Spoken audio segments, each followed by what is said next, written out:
Okay, mitosis. Mitosis क्या है? It is a type of cell division, एक तरह का सेल डिवीजन है। जनरली समझिएगा, सेल डिविजन्स दो तरीके से होता है, माइटोसिस एंड मियोसिस।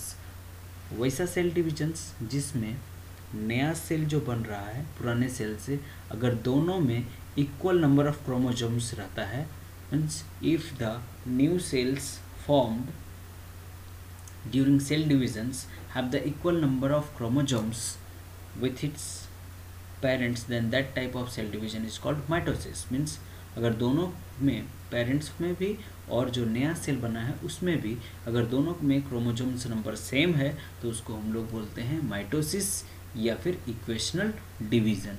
लेकिन बात समझिएगा, जब भी कोई सेल डिवाइड्स करता है अचानक तुरंत एक साथ तुरंत डिवाइड नहीं हो जाता है। दैट टेक्स और that contains some different stages, different steps, उसको हम लोग बोलते हैं फेज़। तो माइटोसिस के दौरान भी अलग अलग फेजेस होते हैं। कौन कौन? Prophase, metaphase, anaphase, telophase. कहने का मतलब है कुछ चेंज प्रोफेज में होगा, इसको बोलते हैं शुरुआती फेज, है ना, इसको बोलते हैं फर्स्ट फेज। मेटाफेज, इसके बाद कुछ चेंज होगा, मेटाफेज को बोलते हैं सेकेंड फेज। इसके बाद बोलते हैं एनाफेज, एनाफेज के अंदर भी चेंजेस होगा, ठीक है। और एनाफेज को क्या बोला जाता है? स्प्लिटिंग, स्प्लिटिंग बोला जाता है। इसमें दो जो क्रोमेटिड्स होगा वो स्प्लिट कर जाएगा। और टेलोफेज जो होता है वो दो न्यूक्लियस इसमें बन जाता है। टेलोफेज को हम लोग एंड फेज भी बोलते हैं, ठीक है। तो चलिए हम लोग एक एक करके डिस्कस करते हैं कि क्या होता है ये सब। सबसे पहले हम लोग बात करते हैं कि प्रोफेज क्या होता है। Prophase is the first phase of mitosis followed by G2 phase. मतलब सबसे पहले यहाँ याद कीजिए कि माइटोसिस के पास कितने फेजेस होते हैं। माइटोसिस दो, जब सेल डिवाइड्स करता है तो दो स्टेप्स में डिवाइड करेगा। पहले न्यूक्लियस डिवीजन होगा, इसके बाद फिर साइटोप्लाज्म का डिवीजन होगा। तो जब न्यूक्लियस का डिवीजन होता है उसको बोलते हैं हम लोग कैरियोकाइनेसिस। तो आइए हम लोग कैरियोकाइनेसिस के बारे में डिस्कस करते हैं। पहले प्रोफेज, प्रोफेज को क्या बोलते हैं? पहला फर्स्ट फेज बोलते हैं या शुरुआती फेज हम बोल सकते हैं। और ये किसके बाद होता है? G2 फेज के बाद होता है। मीन ये ग्रोथ फेज, जो ग्रोथ 1 हो रहा था और ग्रोथ फेज 2 हो रहा था, तो ग्रोथ फेज 2 के बाद मतलब इंटरफेज कंप्लीट होने के बाद, है ना, पहले G1 फेज था, फिर S फेज था, दैट इज सिंथेटिक फेज था, फिर G2 फेज था। और G2 फेज के बाद मतलब जब इंटरमीडिएट, जब हमारा पहला जो फेज था दैट इज इंटरफेज बोल रहे थे हम लोग। तो इंटरफेज जब कंप्लीट हो करके जब वो M फेज में क्रॉस कर रहा था, यानी माइटोसिस फेज में क्रॉस कर रहा था, तो माइटोसिस फेज का पहला फेज कौन सा है? प्रोफेज, ठीक है। तो प्रोफेज के अंदर क्या चेंजेस होगा उसके बारे में देखिए। सबसे पहले क्या बोलता है? Initiation of condensation of chromosomal material. जो क्रोमोजोम्स होता है न्यूक्लियस में वो कंडेंस हो जाएगा, एक साथ चिपक जाएगा, ठीक है। Movement of centrioles towards opposite poles of the cell. और सेंट्रियोल्स जो रहता है, सेंट्रियोल छोटा मतलब एक स्मॉल स्फेरिकल पार्ट रहता है, वो कहाँ मूव करना शुरू करता है? वो मूव करना शुरू करता है पोल्स के तरफ, सेल के पोल्स के तरफ। At the end of the prophase, और प्रोफेज जब खत्म होता है लास्ट में, endoplasmic reticulum, nuclear membrane, Golgi complex disappear. और ये सब जो सेल ऑर्गेनल्स हैं ये भी वहाँ से गायब होना शुरू हो जाता है, ठीक है, क्लियर, ठीक है। अब देखिए ये अर्ली शुरुआती प्रोफेज का ये अवस्था है। इसके बाद क्या होता है देखिए, यहाँ पर कंडेंस होना शुरू हो गया। ये जो है क्रोमेटिन जो है क्रोमेटिन दैट इज़ आगे चल करके क्रोमोजोम जिसको हम लोग बोल रहे हैं, तो ये कंडेंस होना शुरू हो गया, एक साथ इकट्ठा होना शुरू हो जाएगा, यहाँ पर आना शुरू हो जाएगा, कंडेंस होना शुरू हो जाएगा। और देखिए यहाँ पर जो और सेल ऑर्गेनल्स हैं जैसे गोल्गी बॉडी, इंडोप्लाज्मिक रेटिकुलम, ये सब भी डिसअपियर होना शुरू हो गया। अब देखिए धीरे धीरे ये वाला जो है जिसको बोलते हैं न्यूक्लियर मेम्ब्रेन, ये भी धीरे धीरे ब्रेक डाउन हो रहा है ना। तो ये किसका अवस्था है? कौन सा अवस्था है? प्रोफेज का अवस्था है ना। अब इसके बाद जो प्रोफेज के बाद अब धीरे धीरे कहाँ इंटर करेगा? मेटाफेज। मेटाफेज को क्या बोलते हैं, सेकेंड फेज बोलते हैं इसको। इसमें क्या होता है, starts with complete disappearance of nuclear membrane. यहाँ पर पूरा का पूरा देखिएगा, यहाँ पर आपको दिखेगा मेटाफेज में कहीं सेल मेम्ब्रेन न्यूक्लियर मेम्ब्रेन नहीं दिख रहा, मतलब पूरा का पूरा यहाँ पर गायब हो जाता है। ठीक है। Condensation of chromosomal materials is to compact and distinct chromosomes made up of two sister chromatids attached with the spindle fibers with नीटोकॉर्ड्स। देखिए यहाँ पर क्या बोलता है, ये एक fibre like thread like structure से स्पिंडल के साथ ये क्या है ना, ये वाला जो क्रोमोजोमल मटेरियल जिसको बोल रहे हैं हम लोग, इससे अटैच हो जाता है। यहाँ पर देखिए ये सेंटर में अरेंज हो जाता है और दोनों तरफ से सेंट्रियोल्स इसको थ्रेड लाइक स्ट्रक्चर से खींचे हुए है ना, पकड़े हुए हैं। Clear. Chromosomes arrange at the centre of the cell called metaphase plate, और इस अवस्था को क्या बोलते हैं, मेटाफेज प्लेट बोलते हैं। इस तरह का जो अरेंजमेंट हो गया है ना, सेंटर पे जाकर के जो अरेंज्ड हो गया है क्रोमोजोम्स, इसको बोलते हैं मेटाफेज प्लेट। तो ये मेटाफेज का स्टेज था। और मेटाफेज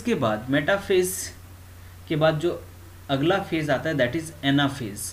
एनाफेज को क्या बोलते हैं, सेपरेशन फेज बोलते हैं या स्प्लिटिंग फेज भी बोलते हैं एनाफेज को। ठीक है, एनाफेज को क्या बोलते हैं, स्प्लिटिंग फेज भी बोलते हैं। इसमें देखेंगे कि स्प्लिट हो जाएगा कौन, सेंट्रोमियर जो है वो स्प्लिट हो जाएगा। ठीक है,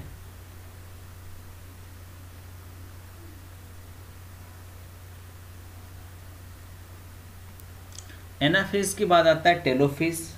टेलोफेज को हम लोग क्या बोलते हैं, it is the last stage of the mitosis.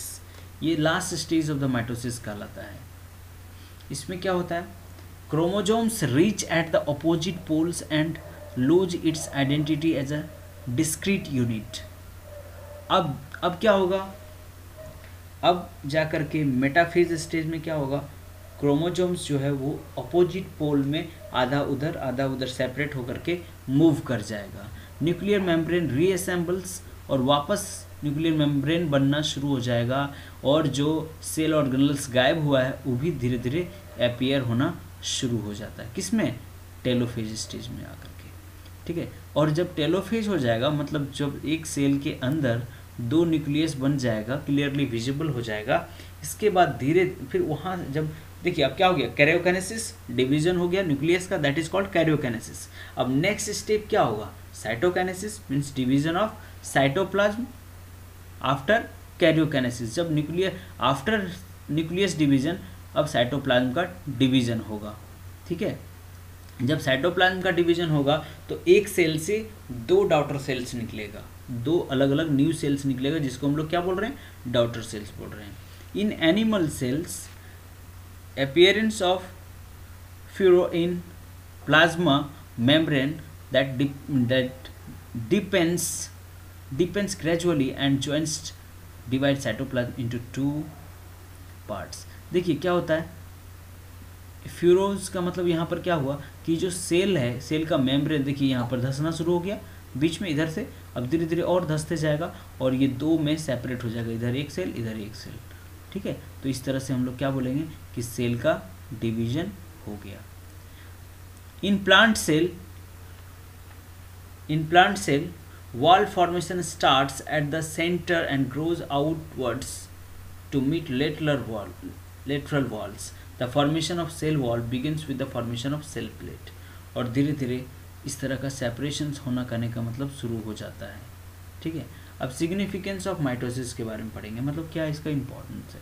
तो mitosis produce diploid daughter cells with identical genetic complement.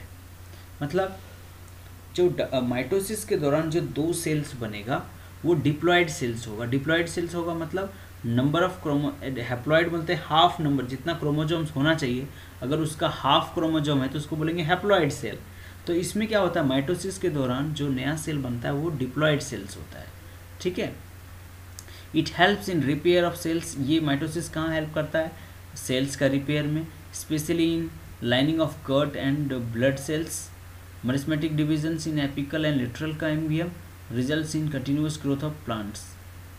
कहने का मतलब है दो तरह का जब सेल डिविजन्स की हम लोग बात करते हैं तो माइटोसिस जो होता है उसमें नंबर ऑफ क्रोमोजोम्स नया सेल का भी सेम होता है और पेरेंट सेल का भी सेम होता है। तो ये क्या हेल्प करता है, ये हेल्प करता है, अगर याद रखिएगा पूरा माइटोसिस जो होता है वो हमारे पूरे बॉडी में सोमेटिक सेल्स में माइटोसिस डिवीज़न होता है। और ये हेल्प करता है, कोई अगर हम लोग सेल डैमेज हो जाता है तो वहाँ पर न्यू सेल्स आता है जो कि उसमें भी इक्वल नंबर ऑफ क्रोमोसोम्स होता है। तो इस तरह से यहाँ पर माइटोसिस जो है वो प्लांट्स में भी और एनिमल्स में भी देखा जाता है। और माइटोसिस तुरंत नहीं होता है, इसमें कैरियोकाइनेसिस और साइटोकाइनेसिस होता है। मीन्स डिवीजन ऑफ न्यूक्लियस पहले होता है, इसके बाद साइटोप्लाज्म का डिवीजन होता है।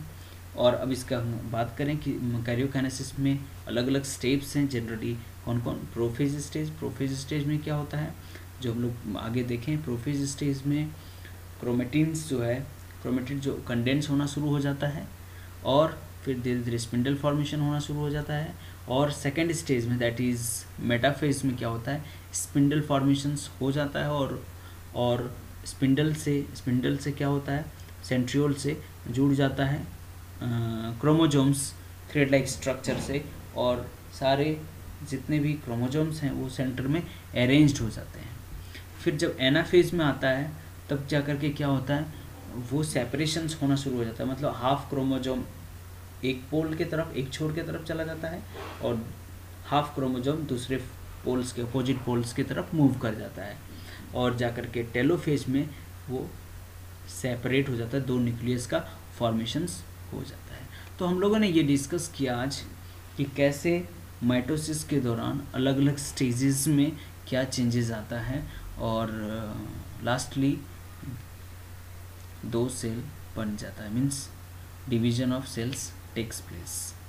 ठीक है, और उसके सिग्निफिकेंस भी स्टडी किया हमने कि माइटोसिस का क्या रोल है हमारी बॉडी में, क्यों आवश्यकता है, इसके बारे में भी डिस्कस कर लिया। चलिए आज के लिए इतना ही। Thank you.